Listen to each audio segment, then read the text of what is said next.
কিছু কিছু জায়গায় ঝুঁকিপূর্ণ আছে, এগুলা রক্ষায় আপনার কোনো ভূমিকা রাখছেন কিনা? গত 17 বছর অনির্বাচিত সরকার জোর করে রাষ্ট্র পরিচালনার দায়িত্বে ছিলেন।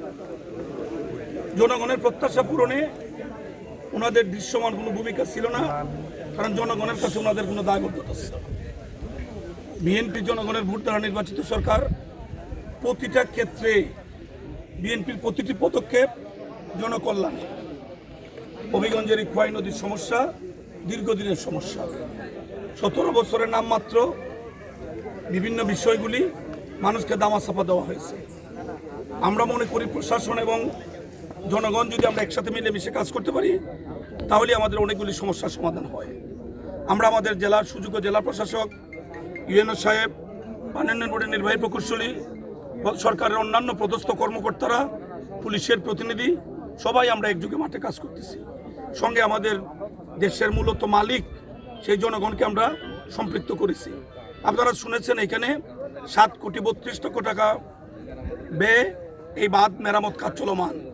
কতটি ব্লক কিভাবে ডাম্পিং হয়েছে, কতটি ব্লক রেডি অবস্থায় আছে, আমরা আমাদের নির্বাহী প্রকৌশলীর মাধ্যমে আমরা এলাকাবাসীকে অবহিত করেছি। তাৎক্ষণিকভাবে এলাকার মানুষ ওনাদের সমস্যাগুলা চিহ্নিত করেছেন এবং আমরা জেলা প্রশাসকের সহায়তায় আমরা সেইগুলি সমাধানে আমরা উদ্যোগী হয়েছি। এখানকার স্থানীয় চেয়ারম্যান, স্থানীয় মেম্বার, অন্যান্য রাজনৈতিক দলের নেতৃবৃন্দ, সমাজের সুশীলজন সবাই আসছেন পরামর্শ দেওয়ার জন্য। কারণ প্রত্যেকটা মানুষ দেশকে ভালোবাসেন, দেশের মানুষের প্রতি প্রত্যেকের দায়িত্ব কর্তব্য আছে। সেই দায়িত্ববোধ থেকেই আমরা আমাদের কাজ শুরু করেছি। কেবল আমরা 4 মাস অতিবাহিত করছি আমরা একটি নির্বাচিত সরকার হিসাবে। দীর্ঘ 17 বছরের জঞ্জাল পরিষ্কার করতে হয়তো একটু সময় লাগবে।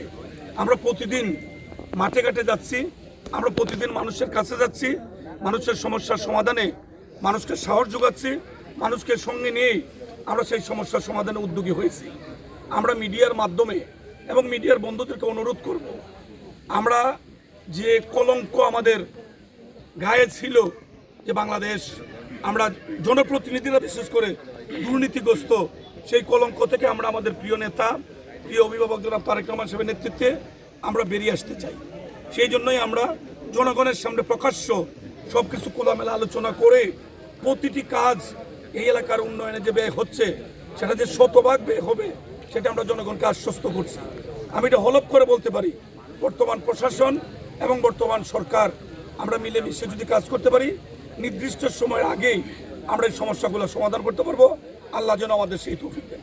আপনাদেরকে ধন্যবাদ। আমাদের অঞ্চলে সারা দেশের সাথে না মিললেও আষাঢ় শ্রাবণ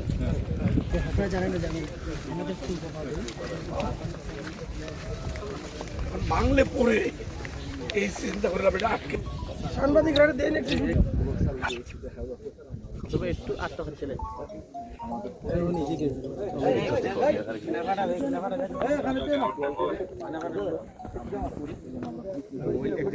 ভাই মোবাইলে ব্লক এখানে এলাকার মানুষ জানে টোটাল ব্লক কত পিস?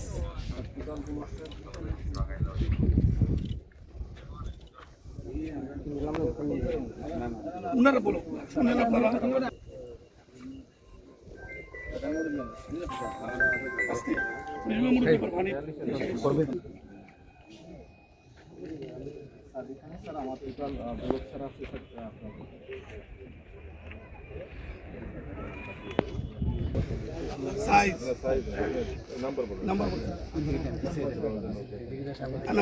বিভিন্ন সাইজের মনে আছে।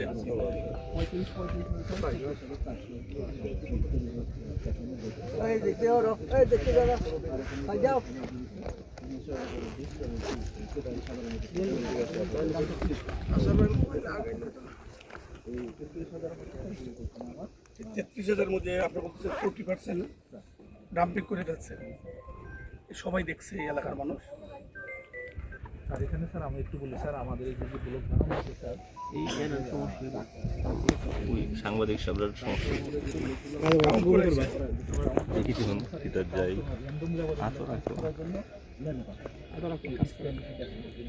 ঠিক আছে। এটা কি টোটাল কাস্টিং এর পরে কাউন্ট করে না কাজ চলমান অবস্থায় এসে কাউন্ট করে? এটা হয়েছে স্যার আমরা যেটা হলো যে বেস্ট লুক আমরা ব্লক বানাইছি তো 28 দিন কিউরিং টাইম পার পরে দেখা হলো স্যার 3 মাসের ব্লক হয়েছে আমরা একবার এটা কাউন্ট করাই রাখবো আবার দেখা হলো যে বাকিটা হইলো আমরা কাউন্ট করাই দেবো এগুলো স্যার আমাদের কাউন্ট দিল না, আমার বক্তব্যটা ছিল যে 30-35 হাজার ব্লক যাই হয়, এটা যারা টাস্ক ফোর্সে যারা আসেন ওনারা বললেন যে কোন স্টেজে গণনাটা ওনারা করে চলে যাবে, কোন স্টেজে? স্যার এটা যেটা বললাম স্যার বানানোর পরে 28 দিন ম্যাচিউর হওয়ার পরে ওইটা তো বুঝছি আমি, ম্যাচিউরড হওয়ার পরে টোটাল কাজের কোন ধাপে এসে কোন ধাপে এসে গণনাটা করে ওনারা? স্যার কাজ চলমান অবস্থায় স্যার তো ওনারা গইনা গেল, বললো যে ডাম্পিং করেন, কোনো কারণে দুষ্ট লোকজন ডাম্পিং করলো না, স্যার আমাদের উনি যদি আইসা আবার এটা গনে, স্যার আমাদের না স্যার আমাদের স্যার ডেট ব্লকের গায়ে ডেট লেখা আছে ব্লকের গায়ে ব্লকের নাম্বার লেখা আছে প্যাকেজ নাম্বার লেখা আছে ওই কোন ডেটের কত নাম্বার মানে প্রত্যেকটার মাঝে নাম্বার লেখা আছে। ডেট আছে প্যাকেজ নাম্বার লেখা আছে তিনটা আমাদের মার্কিং করা হবে আপনারা শুনতেছেন এলাকার মানুষ যারা, আপনারা শুনেন। তাহলে এখন এই ঝুঁকির মধ্যে ব্লক আপনি যেটা যে পানির একটা নির্দিষ্ট লেভেলে নামলে পরে গাইডওয়াল করবেন, ডাম্পিং করবেন, দেন এগুলো প্লেসিং করবেন, ওইটা তো একটা সময় লাগবে। এখন এই অবস্থায় যদি কোনো কারণে আবার পানি আসে তাহলে আমাদের এই অঞ্চলকে রক্ষা করবেন কি দেয়া? এই মুহূর্তে স্যার আমরা এখানে আরো কিছু যে অবস্থা এডিশনাল আরো কিছু যে অবস্থা এবং কিছু ব্লক আমরা ডাম্পিং আবার করবো স্যার যেহেতু আমাদের একটা বাড়ির বসনে একটা ক্ষতিগ্রস্ত হয়ে গেছে এটা আমাদেরকে এখন এই নিলাম নিতে হচ্ছে স্যার আর সেই সাথে স্যার আমরা এই কাজটা এখন করবো যে কিছু বস্তা এবং কিছু ব্লক আবার এখানে ডাম্পিং করে দেবো এটা কবে? স্যার রিসেন্টলি রিসেন্ট বলতে কবে? স্যার সপ্তাহে আজকে কি বার? আজকে স্যার হচ্ছে আমাদের শনিবার ওনারা বলতে তাহলে আমরা কি বারে দেখবো করতেছে মানুষ?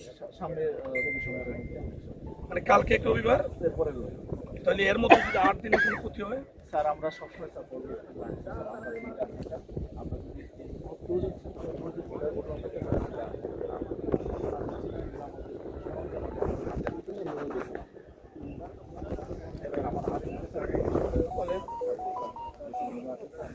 আমারও এই পাশে স্যার বাচ্চা স্যার এই জায়গায় একটু ভালো লাগে বলে সরাসরি বেশি আগে না বাদের সেকশনটা আমি পিছনে আমি বাচ্চাকে আমি করে তো স্যার এখানে একটু জায়গা দিতে চাই না স্যার জায়গা পাবলিকের জায়গা, জায়গা খার স্যার এটা পাবলিক ল্যান্ড নেওয়ার আগে তো নিজেরটার মধ্যে থাকবে।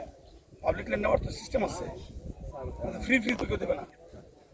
আপনি অভিভাবক আগান, ডিসি সাহেব আছেন এখানে, আপনি আগান, উনি সহযোগিতা করবেন, পাবলিক সহযোগিতা করবো। লাভ যদি একবার ভাঙে, মসজিদও পানি ঢুকবে, মন্দিরও পানি ঢুকবে, মানুষের গৌরব পানি ঢুকবে, এটা তো ওনারা ভালো বুঝেন। স্যার এই জন্য স্যার যে আমরা একটু মানে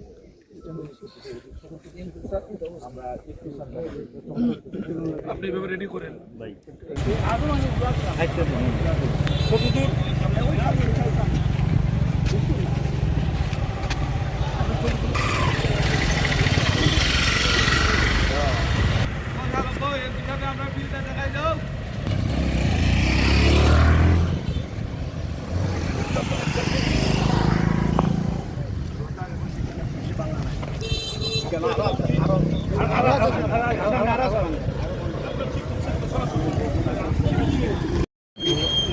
ওইটা যে গাছ সেটা তা, আর আরেকটা যদি বানায় ওইটা যত 30 ফিট মানে ডবল গাড়ি যেতে হবে, তাহলে আমরা এটা দরকার মানে বাংলা চালার দরকার নেই। এখন অ্যালাইনমেন্ট যে বানাচ্ছি দরকার নেই কিন্তু ঝুঁকি স্যার এটা তো বড় ঝুঁকি নাই, না করে না করে ওই সাইড থেকে আর ওই যে কাপে কেন এটা বলেন ব্যাখ্যা দেন। একটু যে শেক করে আমাদের কিছু দূর পর পর এক্সপানশন জয়েন্ট থাকে বড় গাড়ি ওই সময় ধরে ওইসব নিচে তো বিয়ারিং প্যাড থাকে রাবারের যেটা এই কারণে এই বড় গাড়ি হলে বিয়ারিং পেট দেওয়া আছে, কথা বলে এটা সামান্য ঝুঁকি নেই। আমরা রেডি করছি, ওদের ছিল সিঙ্গেল, এইটা তো 12 ফিট,